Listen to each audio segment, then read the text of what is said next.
Olá, tudo bem?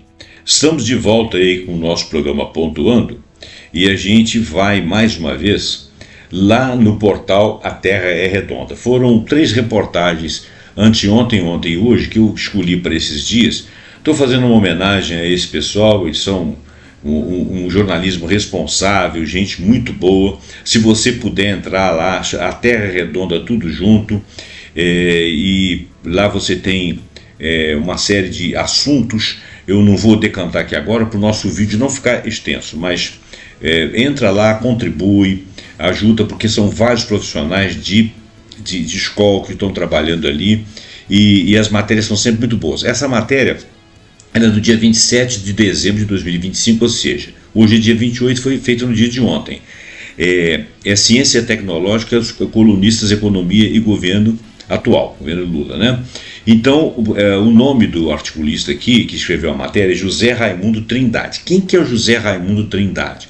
O José Raimundo Trindade, ele é professor do Instituto de Ciências Sociais Aplicadas da Universidade Federal do Pará, autor, entre outros livros, de A Disputa das Ideias na Atual Conjuntura, Neoliberalismo, Resistência e Redes Sociais, edições AVL, e você pode achar na Amazon, ok? Bom, então, se você puder contribuir aqui, contribua lá, a Terra é Redonda. Ela existe graças aos leitores e apoiadores. Eu sou um dos leitores e apoiadores, tá bom? E agora estou aqui divulgando. Por que você está divulgando? Bom, eu quero preencher meu canal com notícias importantes, e é justo que eu diga aqui vieram, quem foi, né, que trouxe para nós isso aí. Então, espero que vocês visitem o site. Nenhum ganho para mim, para eles eu quero apenas a visibilidade do meu canal. Vamos lá. O dilema brasileiro permanece: como construir soberania tecnológica quando o mercado de trabalho ainda reflete a lógica colonial do emprego precário e da informalidade estrutural. Esse é um dilema, né? Como construir? Então vamos lá. Nós estamos entrando no último ano do terceiro governo do presidente Lula.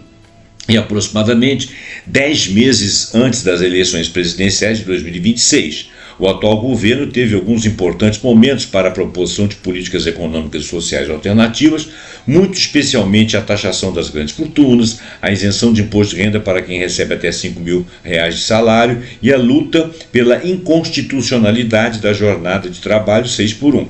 Parece-nos que, em uma análise mais detida nos aspectos econômicos, e que retire algumas consequências táticas em termos de intervenções políticas, algumas intervenções políticas se fazem necessárias. Vamos lá. Utilizando os dados divulgados pelo IBGE em 2 pesquisas diferentes, o PIM e o PNAD-C,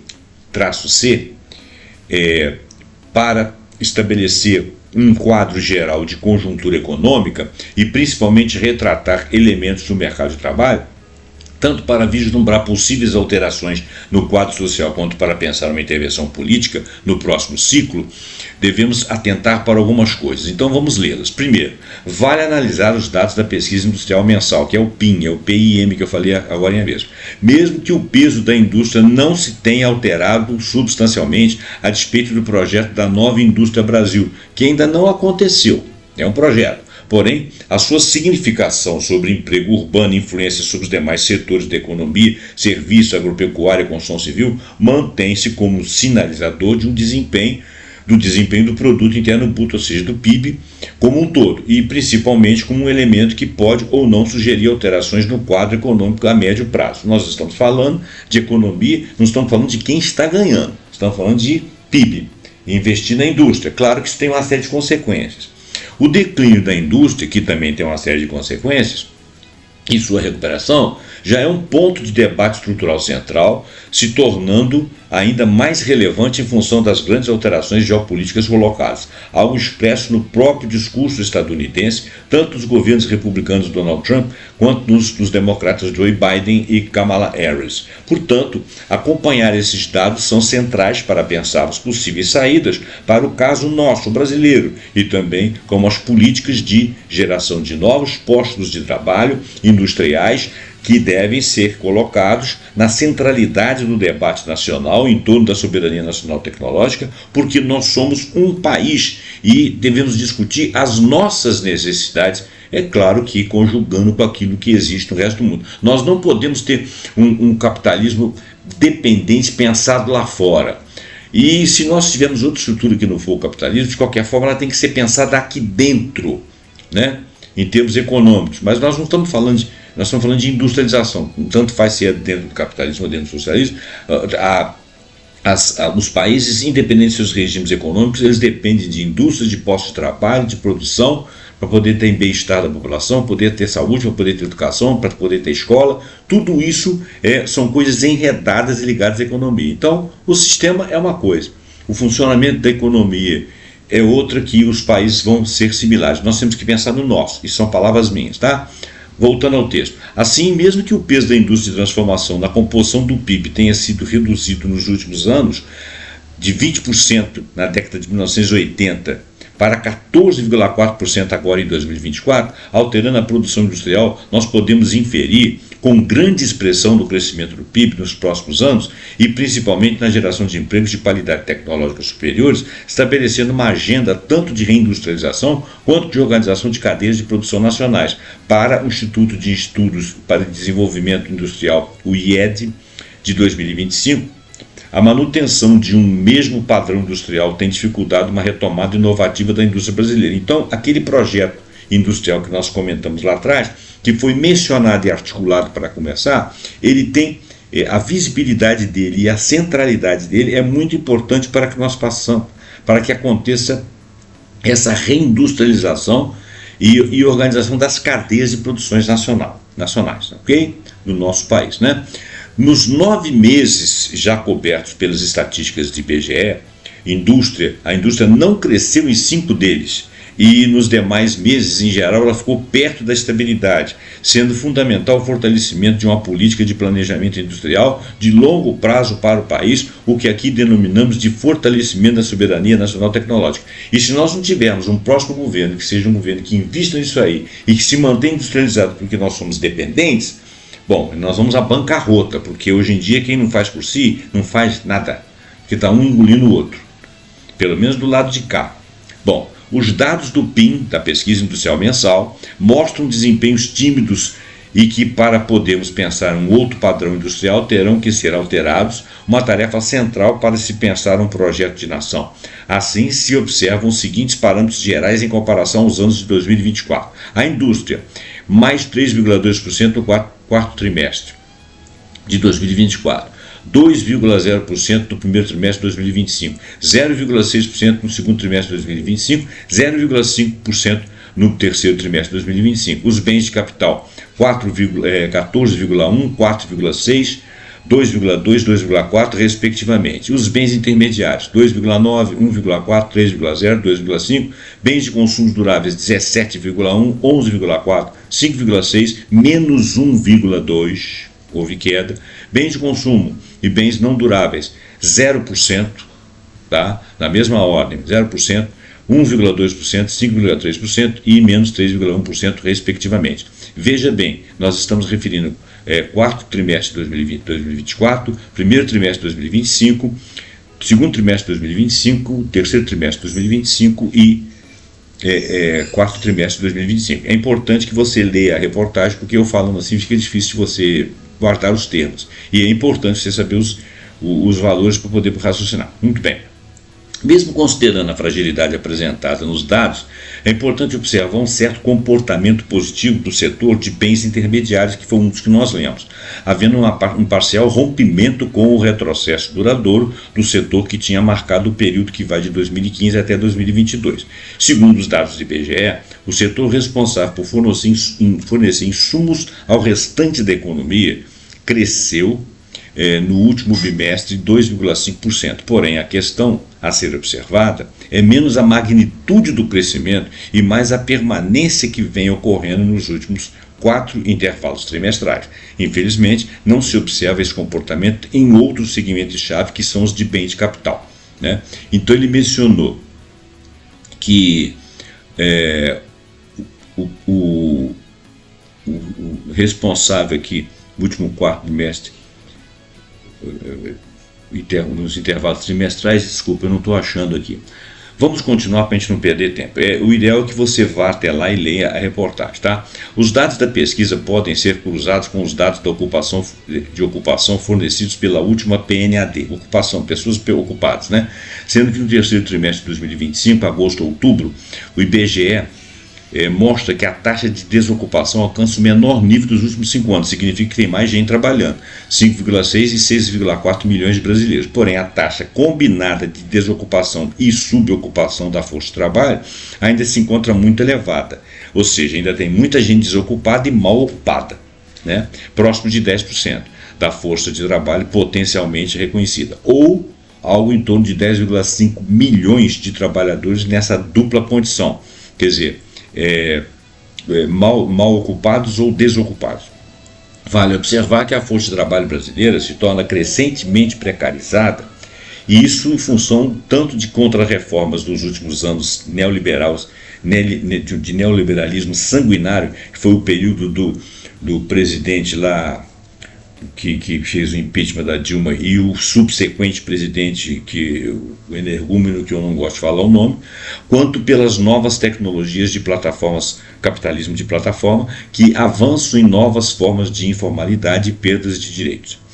O número de trabalhadores empregados no regime de conta própria representa um número muito expressivo de força de trabalho total brasileira, sendo que nesse terceiro trimestre de 2025 representa 25,27% de uma força total de trabalho de 102 milhões, mais ou menos 102,43 milhões de trabalhadores, ou seja, algo em torno de 25,27 milhões de pessoas, né?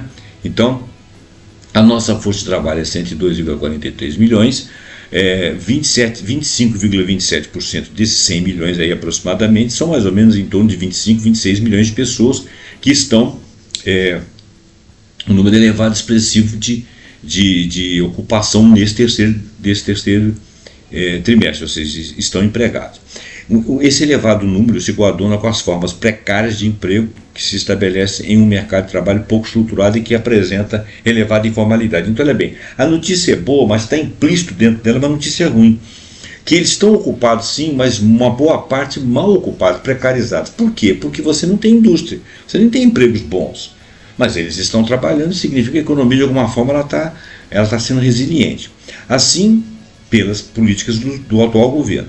Os dados de trabalhadores na informalidade também continuam muito expressivos, né?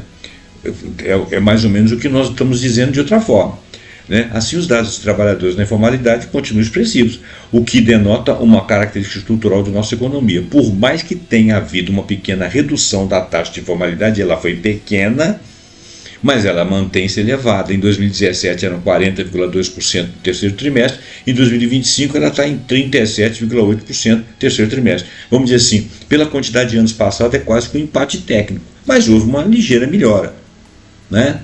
O que representa aproximadamente 38,7 milhões de trabalhadores dentro daquela faixa de 100 milhões aproximadamente de trabalhadores que nós temos força de trabalho. Bom, então os números da economia apontam no atual governo que ele conseguiu somente no limite estabilizar alguns dos aspectos mais críticos da economia brasileira. Em outras palavras, ele não fez nada de exponencial, de maravilhoso. Eu não estou xingando Zé Roberto, estou xingando o governo. É muito difícil trabalhar com muitas forças contrárias, né? E com alguns elementos dentro do próprio governo, mesmo sendo do setor progressista, que não são pessoas que têm visão. A esquerda está muito fraca, mas isso é opinião minha, você pode desconsiderar. Aqui vale ressaltar dois aspectos, tá? Espera aí que eu vou reler aqui. Os números de economia brasileira apontam para o atual governo conseguiu no limiar estabilizar alguns aspectos mais críticos da economia brasileira, a taxa de ocupação e a taxa de inflação. Sim, porém ainda perdura uma incapacidade de alterar padrões estruturais que penalizam a sociedade brasileira e muito especialmente sua população trabalhadora. É claro que se ele tiver mais tempo ele vai caminhar para tentar resolver isso. Não sei se conseguirá. Agora o problema é se essa forma de pensar for retirada do poder. Os que voltam são à direita, são aqueles que vão desconstruir aquilo que esse governo com muito pouco conseguiu construir, né? Então vai ser muito fácil jogar uma pá de cal nisso aí. Então aqui vale ressaltar dois aspectos de não ruptura do governo Lula, do governo terceiro, né? Em relação ao período imediatamente anterior, que tornara a gestão pública e a organização da sociedade brasileira piores. Nos referimos à manutenção de um regime fiscal extremamente contracionista, né? Você vê aí o arcabouço fiscal, que bloqueia a capacidade de expansão de investimentos públicos, somente alterando muito tenuamente essa relação ao regime de teto de gastos dos governos ultraliberais dos dois presidentes anteriores. Mas a alteração foi pequena, nós estamos com um teste de gastos mascarado. Eu não vou falar isso com muita propriedade, porque realmente desconheço bastante economia. Tenho noção, mas não acho que devo falar aqui, é preciso que você estude.